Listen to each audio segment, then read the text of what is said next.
UGC കരട് റെഗുലേഷനെതിരെ ദേശീയ ഉന്നത വിദ്യാഭ്യാസ കൺവെൻഷൻ ഇന്ന് നടക്കും. മുഖ്യമന്ത്രി പിണറായി വിജയനാണ് ഉദ്ഘാടകൻ. UGC കൺവെൻഷനിൽ കേരള യൂണിവേഴ്സിറ്റി വൈസ് ചാൻസലറും സാങ്കേതിക സർവകലാശാല വൈസ് ചാൻസലറും പങ്കെടുക്കില്ല.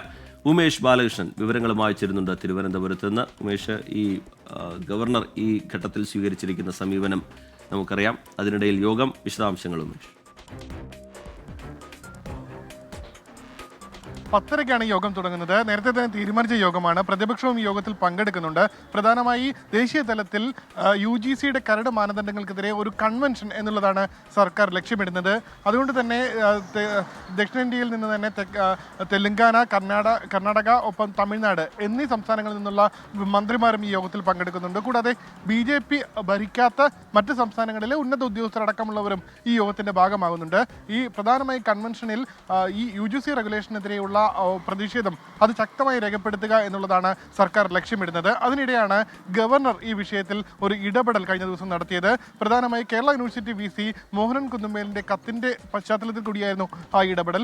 ഒന്നാമത് ഈ വൈസ് ചാൻസലറും സർവകലാശാല ഉദ്യോഗസ്ഥരും നിർബന്ധമായി ഈ കൺവെൻഷനിൽ പങ്കെടുക്കണമെന്നുള്ള നിബന്ധന അത് ഒഴിവാക്കണമെന്നുള്ളതായിരുന്നു ഗവർണർ മുഖ്യമന്ത്രിയോട് ആവശ്യപ്പെട്ടത്. ഒടുവിൽ ഇന്നലെ രാത്രിയോടുകൂടി ആ നിബന്ധനകൾ, അതായത് ഓരോ യൂണിവേഴ്സിറ്റികളിൽ നിന്നും എത്ര പേർ പങ്കെടുക്കണം, പങ്കെടുത്തവർക്ക് ഡ്യൂട്ടി ലീവ് അനുവദിക്കണം, ഒപ്പം ഇതിന്റെ ചിലവ് ആ യൂണിവേഴ്സിറ്റികൾ വഹിക്കണം, ഈ നിർദ്ദേശങ്ങളെല്ലാം ഒഴിവാക്കിയിരുന്നു. അതുകൂടാതെ UGC കരട് മാനദണ്ഡങ്ങൾക്കെതിരെ എന്നുള്ളത് മാറ്റി UGC മാനദണ്ഡങ്ങളെ കുറിച്ച് എന്നുള്ള രീതിയിൽ അതേക്കുറിച്ചുള്ള കൺവെൻഷൻ എന്നുള്ള രീതിയിലേക്ക് ആ കൺവെൻഷന്റെ പേരും തന്നെ മാറ്റിയിരുന്നു. എന്തായാലും 10:30 കൺവെൻഷൻ ആരംഭിക്കും. അതിനുശേഷം ഉച്ചയ്ക്ക് 2 മണിയോടുകൂടി വിവിധ സംസ്ഥാനങ്ങളിലെ മന്ത്രിമാർ അടക്കമുള്ളവർ സംയുക്തമായി മാധ്യമങ്ങളെ കാണുന്നുമുണ്ട്. രജിത്ത്.